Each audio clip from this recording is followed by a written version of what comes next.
What were some of them? Well, let's see. It Could Be You, Place the Face, Who in the World, The Woody Woodbury Show, um, what else? Oh, End of the Rainbow, Funny Boners. That was a kind of Truth or Consequences for kids. Those were all your creations, Oh, right? yeah, right. Uh, at one time, we had 17 half hours a week on network television.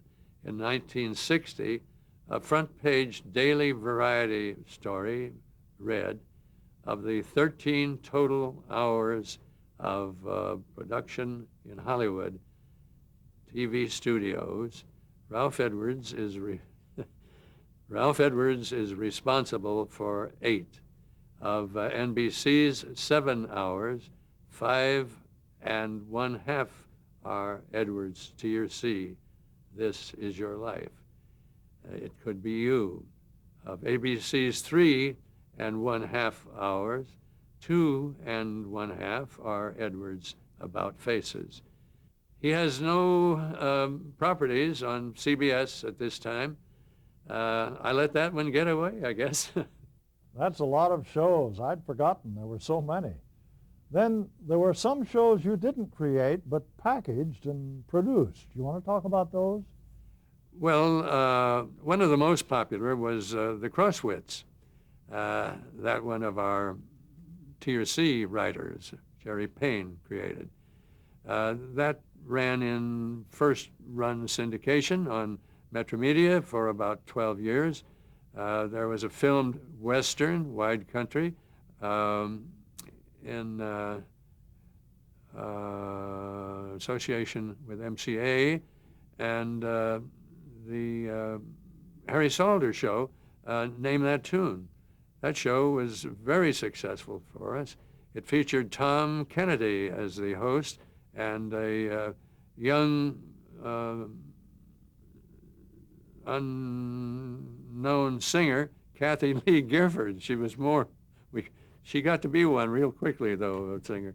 Our show was her first big break. What about People's Court? Well, that came about in 1981 when I teamed up with Stu Billett. He had acquired the show from John Masterson, and it was a big hit right from the beginning. Sure made a household name out of Judge Wapner, I know. How did you find him? Stu and I had all the ingredients for a good show, but a judge. I called my friend at court, Chris Markey, and told him I needed a judge who wasn't afraid to face a camera and had a strong personality. He made a suggestion, and the next morning in bounces Judge Wapner, a regular ball of fire. He had never been on TV before, but he was just a natural. That show ran a long time. What do you think its appeal was? Judge Wapner, of course, I'd say, but also I think the element that made being a constant in so many of our shows, real people being themselves, viewers could relate to their situation. It ran several years, first run, and is still in syndication in reruns. And there are more plans for the People's Court, aren't there? Well, a brand new version will originate from New York in the fall. You betcha. There's a lot to go. That's 1997. With former New York Mayor Ed Koch as the judge, by the way. Ralph, of all the programs that you've created and produced for television, which is your favorite and why? Oh, Bob. It's like, who's your favorite child? But I have to say the first two, Truth or Consequences and This Is Your Life. And I say that because they gave me such scope. We could have fun and accomplish worthwhile things while doing it. there were no limitations to where we could go with either one of those shows. And that's certainly true when you look at the schools, the hospitals, charities, and health organizations that have flourished because of those shows. Of all of the accolades and awards you've received, which has the most meaning to you? What have I asked that about you and your children, my boy? What would you do to me anyhow? No, you. That's a loaded question. Now, Bob, listen. You know I can't answer a loaded question like that. Ralph, this has been a real trip down memory lane. Before we close, in one sentence, will you describe the following people, some, of course, who have left us?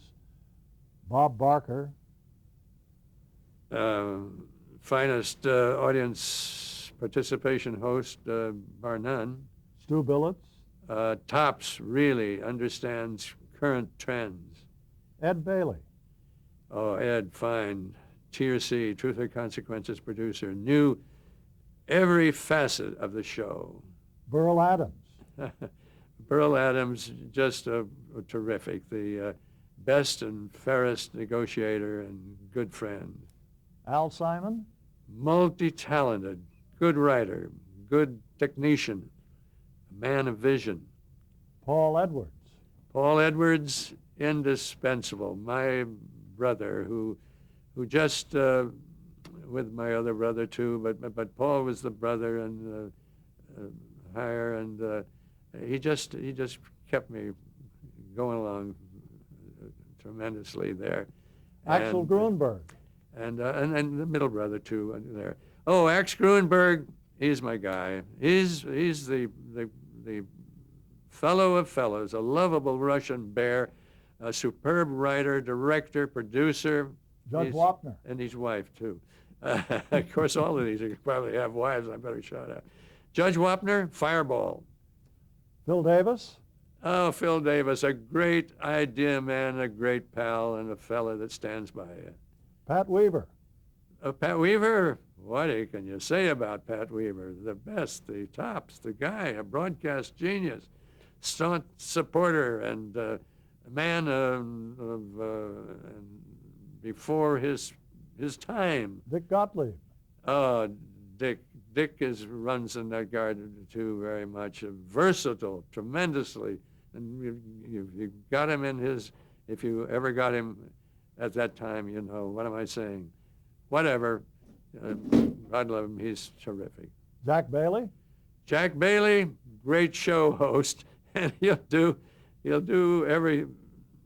every kind of thing for you. Jack is just sensational. I'm afraid to ask this. Bob Warren. Bob Warren, you want to know something?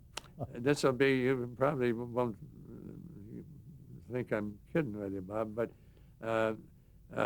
you're one heck of a top guy in your field. You were the first guy here this morning when we were going to just put down some of these things that we might maybe make a little run at it, you know. And you had it here just like that, and there you were, and here you are now.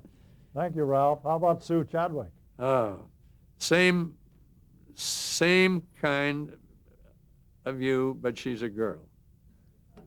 And probably has got a little more, no, I don't know. You really can't tell whether one's got the other got better. But I'll tell you, you're both kids that Thank are you, great. Ralph Edwards. One of the great careers in television.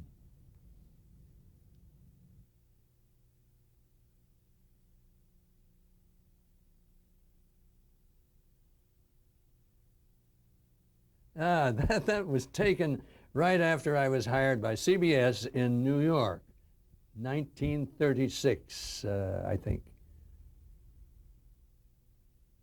That's Jim Chadwick, Al Pascal, and Ann James in a staff meeting at our house in Beverly Hills, and that's me at the desk, 1948. I'm discussing details of the Walking Man contest with Jack Benny, Al Pascal, and NBC engineer Joe Kay on the left. 1948, General Eisenhower presenting me with the Hart Award for contributions that created the American Heart Association.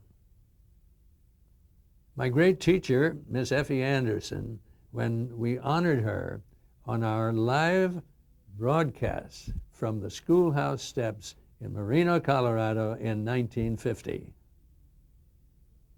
That's Mom, my greatest booster, also about 1950, I think. That's my brother Paul, my right-hand man on the left, and writer Phil Davis to my right. I remember that well, the Redondo Beach Parade honoring Pierre Cilion, who swam the English Channel. April 1st, 1950, Hot Springs, New Mexico changes its name to Truth or Consequences. 1950, my first Emmy and the first for an audience participation show.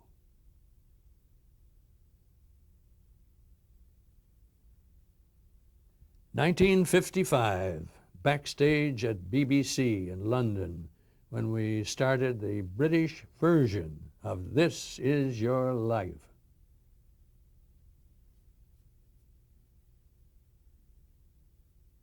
Dr. Lawrence C. Jones, the little professor of Piney Woods. Viewers contributed over $1 million to endow the school for all time.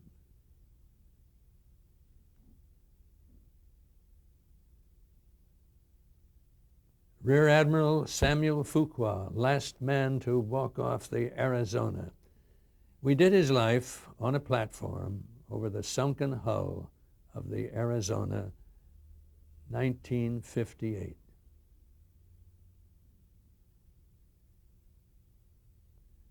The Arizona Memorial, contributions from our show audience, provided seed money for this wonderful edifice. Frank Capra, what a life.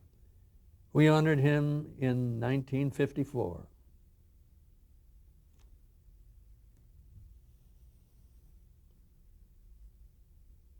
In 1951, at the Bel Air Hotel pool, Pat Weaver, then president of NBC, and I cemented a 5-year contract with just a handshake.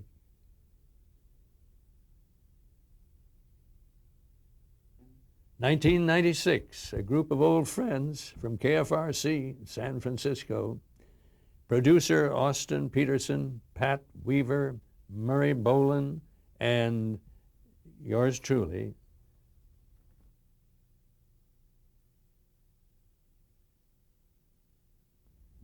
that's me and my lovely Barbara.